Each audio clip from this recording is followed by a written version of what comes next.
job hunting, organization, best way to practice answers, things like that, in interviews. So I'm kind of doing both at the same time.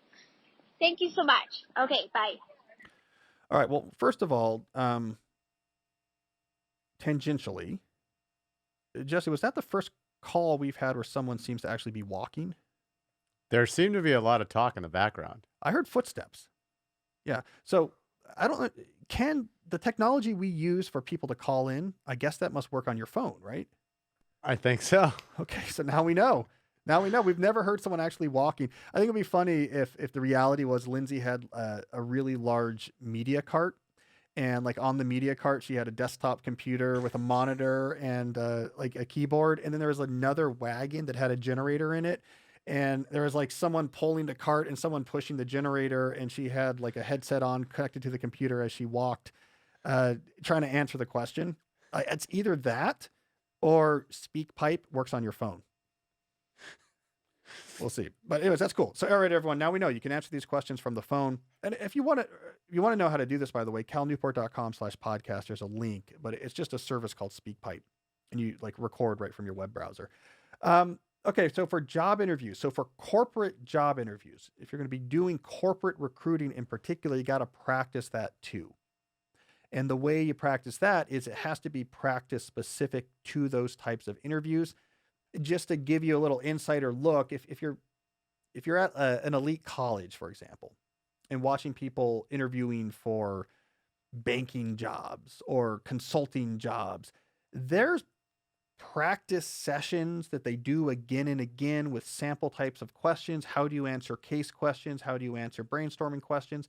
Coders, so let's say you're trying to get a job as a computer programmer at Google, I'll tell you just based on our grad students here at Georgetown, they practice a lot.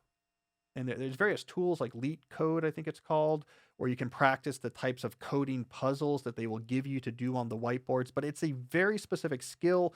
You have to think about corporate recruiting like you're going to juggle. I got to practice how to do this. Quick personal story. When I was at Dartmouth, I signed up for one of these interviews for a consulting firm.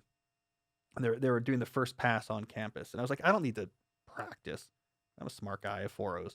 And just got destroyed because it was so specific. I was like, what the hell are you talking about? Because I did not practice. They're like, all right, well, I forgot the question was. It was something like, help us walk you through how you think through this question. Like how many windows, I think the question was like, how many windows are there in Manhattan?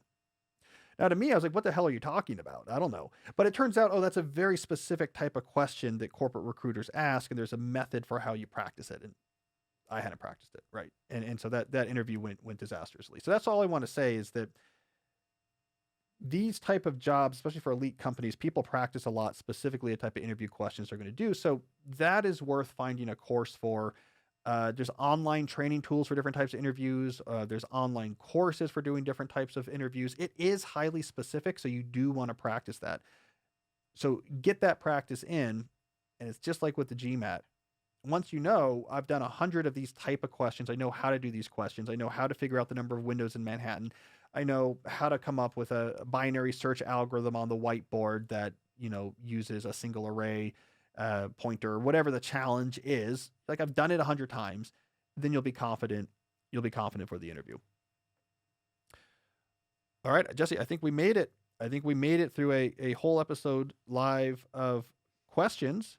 And the tech seems to be holding up. So, I mean, I think the only thing we're missing now is we have to figure out, do you think actual live calls might be possible one day?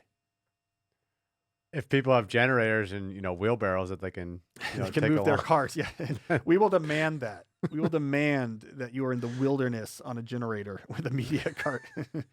That's the only thing that stands in our way. Actually, I see why not. I mean, they could zoom into your computer or something like that. And because your computer is hooked up to our mixing board now. So, all right, stay tuned, everyone. But the technology is advancing.